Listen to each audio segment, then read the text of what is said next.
Have you ever been surrounded by people, yet felt like no one could really see you? Like you were standing in the middle of a crowded room, smiling, talking, laughing, but inside, you felt completely alone. Not the kind of alone where there is silence, the kind of alone where there is too much noise, but no real connection. This is the story of a man who discovered something strange about loneliness, something most people never realize until very late in life. His name was Shafee. Shafee lived in a crowded town not far from a small village where he was born. The streets were always busy, rickshaws ringing their bells, shopkeepers shouting to customers, tea stalls full of men talking loudly about politics and cricket. And Shafee was right in the middle of all of it. He worked in a marketing office in the city. Every morning he pushed his way into an overcrowded bus, packed shoulder to shoulder with strangers. Every evening, he sat with co-workers at a roadside chai hotel, laughing over cups of hot tea and plates of samosas. His phone was full of contacts. His social media was full of likes and comments.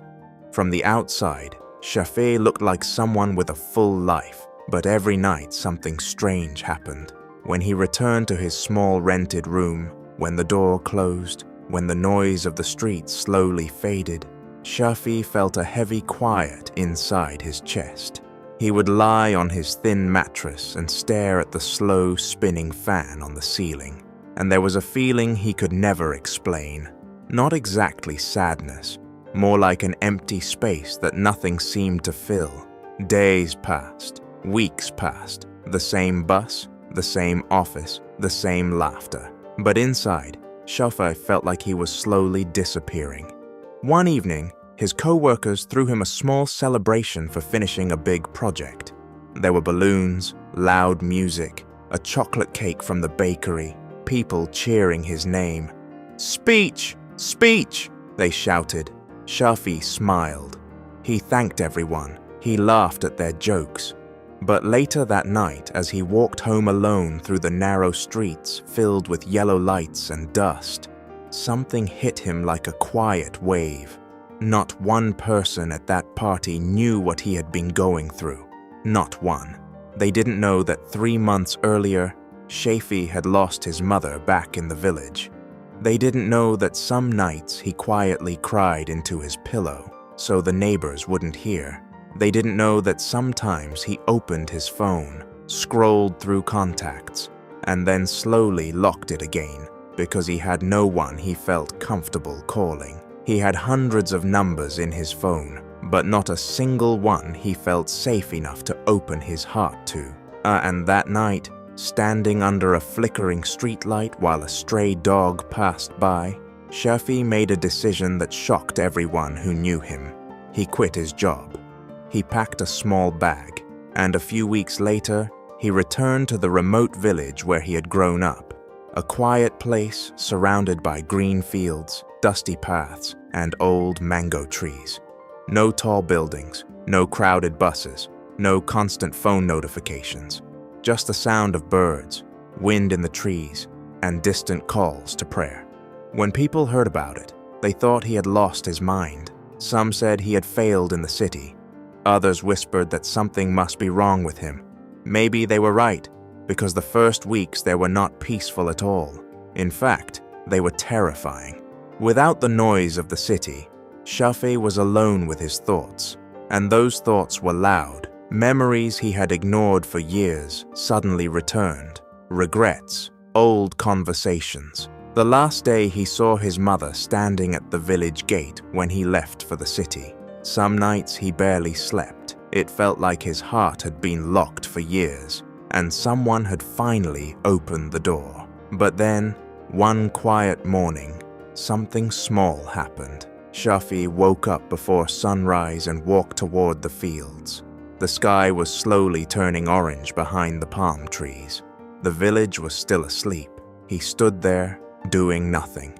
For the first time in years, he didn't reach for his phone. He didn't rush anywhere. He just breathed. The smell of wet soil filled the air, and suddenly, A tear rolled down his cheek, not from pain, from relief. It felt like his heart had been holding its breath for years and was finally able to exhale. Slowly, Shafee began to build a new routine. He walked through the fields every morning. He started writing in a small notebook, pouring out thoughts he had never shared with anyone. Sometimes he wrote letters to his mother, letters that would never be sent, but writing them felt like speaking to her again. He helped farmers in the fields. He drank tea with old villagers under the banyan tree. And sometimes he simply sat in silence beside the small river outside the village. Weeks turned into months, and something inside him began to change. The emptiness he once felt every night slowly became lighter. Shafee started to understand something surprising. The loneliness he had felt in the city wasn't because he was alone. It was because he had lost connection with himself. For years, he had filled every quiet moment with noise, work, messages, crowds, not because he loved the noise, but because he was afraid of the silence, because silence forces you to listen. One afternoon, Shafee visited an old man in the village named Baba Karim. The old man had lived there for more than 60 years. They sat together on a charpai outside the mud house, drinking sweet chai. Shafee finally asked a question that had been sitting inside him for a long time. "Baba, don't you ever feel lonely living here?" Baba Karim smiled gently. He looked at the open fields, then back at Shafee. "My son," he said softly, "I have lived alone since my wife passed away 20 years ago." Shafee looked surprised. "But I am rarely lonely." "Why?" Shafee asked. The old man tapped his chest and chuckled. "Because I like the person I spend the most time with." Shafee looked confused. Baba Karim pointed at him. "Yourself." That moment stayed with Shafee for days. He began to see the truth clearly. You can feel lonely at a wedding. You can feel lonely in a crowded market. You can even feel lonely with thousands of followers online.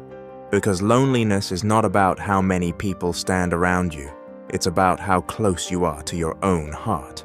Over time, Shafee kept writing in his notebook. One day, he shared a small story online about learning to sit quietly beside the village river.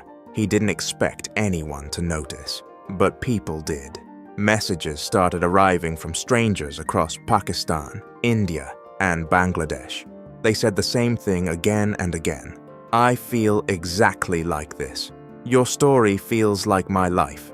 Thank you for putting these feelings into words." Shafee realized something beautiful. The thing he once feared the most, silence, had actually helped him understand himself. And through that understanding, he was able to connect with others in a deeper way than ever before. Years later, Shafee stayed in that same village. He continued writing, and sometimes people traveled from faraway cities just to sit under the banyan tree with him and talk. At the entrance of his small home, Shafee placed a wooden sign with a simple sentence carved into it. "If you feel alone, slow down. Someone important is waiting to meet you, yourself."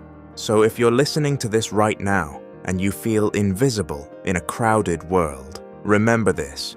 Being alone does not mean something is wrong with you. Sometimes life becomes quiet for a reason. Sometimes the silence is not empty. Sometimes it is an invitation to finally hear the one voice you may have been ignoring for years, your own.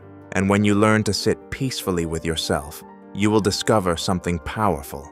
You are never truly alone.